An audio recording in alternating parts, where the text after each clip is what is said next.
le débat s'est posé partout au Sénégal ndax war na nekk candidat wala warul nekk candidat.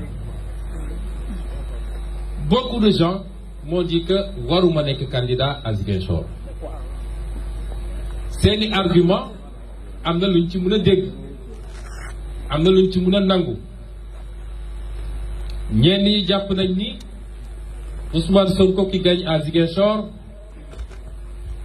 amul valeur ajoutée parce que dafa mel ni quelqu'un qui va en terrain conquis. Ñeneen ñi jàpp nañ ni Ousmane Sonko doit se libérer pour préparer exclusivement 2024 et que dugg ci ay mairie daf lay bloquer. D'autres arguments ont été avancés te bu nekk nag jox naa ko tuuti gëdd. Qu'est-ce qui m'a décidé à être candidat? La première chose, c'est que je ne peux pas tourner le dos à l'appel de la région, de la ville, qui m'ont tout donné. La demande a été très forte te ab jàpp naa ni yaakaar bu rëy moo sous-tendre demande bi te bi ma jógee fi ma dal neema ba bi may egsi fii ce que j'ai vu dans les rues de Ziguinchor et ce que je vois toujours dans les rues de Ziguinchor, et c'est encore beaucoup plus fort si j'allais dans les rues de Bignona, c'est encore beaucoup plus fort si j'allais dans les rues de Oussouye, c'est aussi fort si j'allais dans le Sédhiou ou dans le Kolda. Loolu, ça s'appelle de l'espoir. Et je peux vous assurer que nous sommes conscients de cet espoir et nous ne le décevrons jamais, s'il plaît à Dieu.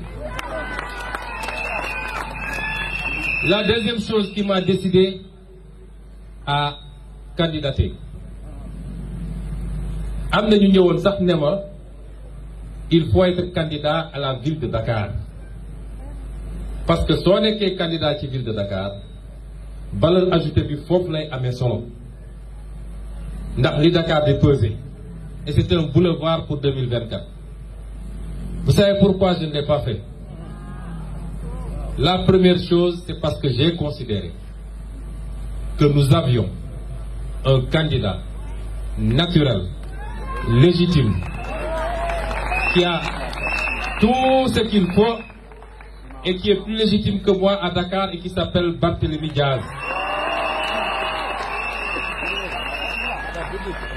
La deuxième chose bi tax defuma ko, monsieur le maire Barthélémy nga jéggal ma nag waaye Casamance du moroomu Dakar.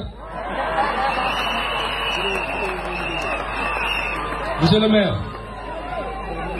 maire Casamance du moroomu Dakar.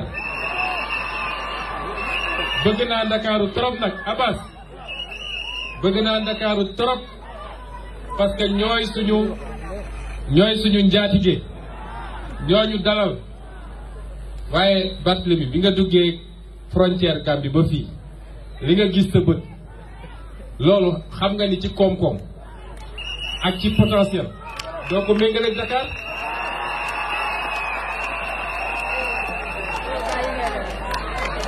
Le challenge qu'il y a ici, on l'a nulle part ailleurs et je vais le développer dans le programme. Looloo tax ñu d'accord ne ñun dañuy ñëw candidater fii. Au nom de cet amour pour la Casamance, au nom de cette conscience des capacités de cette verte Casamance, au nom de tout cela, on va vous présenter un programme qui transcende la commune de Ziguinchor. Je vous avais dit que vision bi ñu am ñun et le programme que nous avons, je vous avais dit que xajul ci commune Ziguinchor tuuti na ci trop. Moo tax le programme qu'on va vous présenter, c'est un programme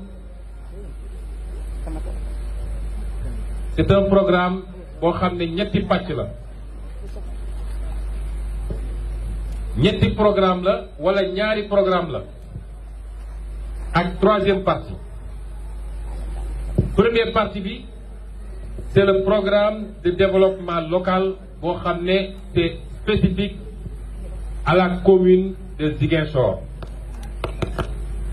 Deuxième bi c'est le mandat de développement territorial.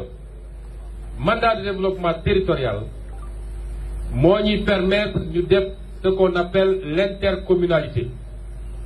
Mooy toutes les communes que nous gagnerons, toutes les communes que nous gagnerons, nous allons les regrouper dans une grande intercommunalité boo xam ne on mettra ensemble nos ressources, on mettra ensemble nos idées, on mettra ensemble nos moyens pour exécuter des programmes transversaux yoo xam ne dina am yenn yoo xam ne dinaa ko lim fii. Ñetteel partie bi nag man mooy ma partie préférée parce que un programme c'est pas une profession de foi, c'est différent. Fii nag du ñu def programme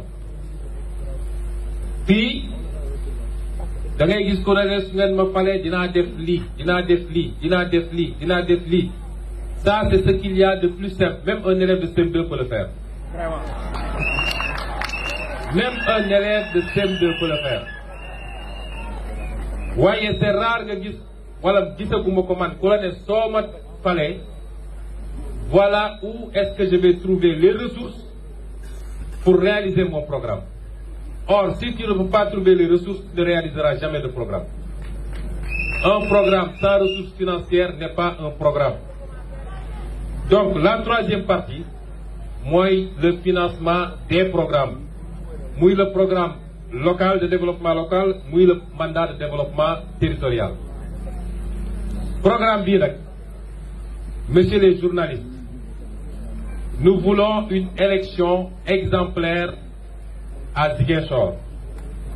C'est pourquoi je lancerai un défi sous la supervision de la presse à tous les candidats pour qu'il y ait un débat public, contradictoire, programmatique.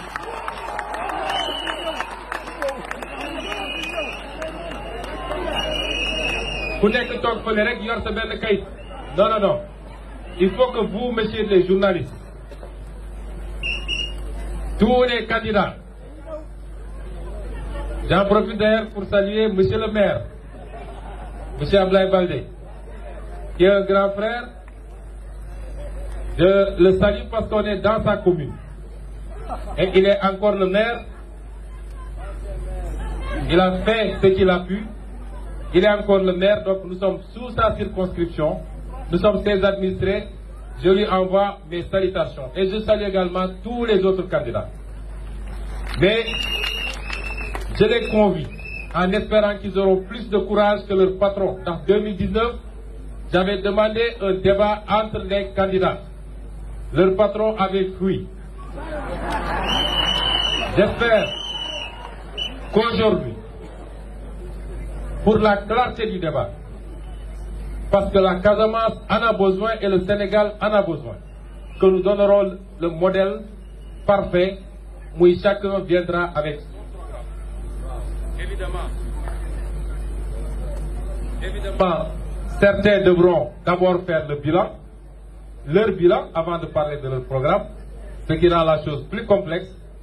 Mais messieurs les journalistes, nous vous invitons, en tout cas nous marquons notre disponibilité à ce que ci bayal bu mel nii ci podium bu mel nii candidat yëpp toog ñu def un débat programmatique.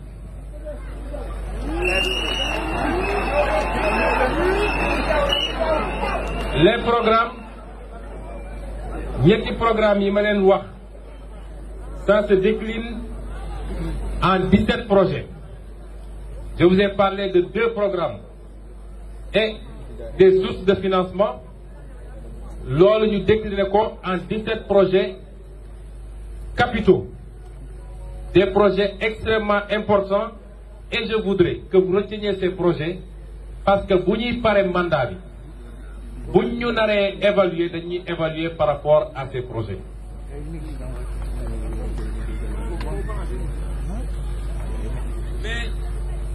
balaa may dugg ci loolu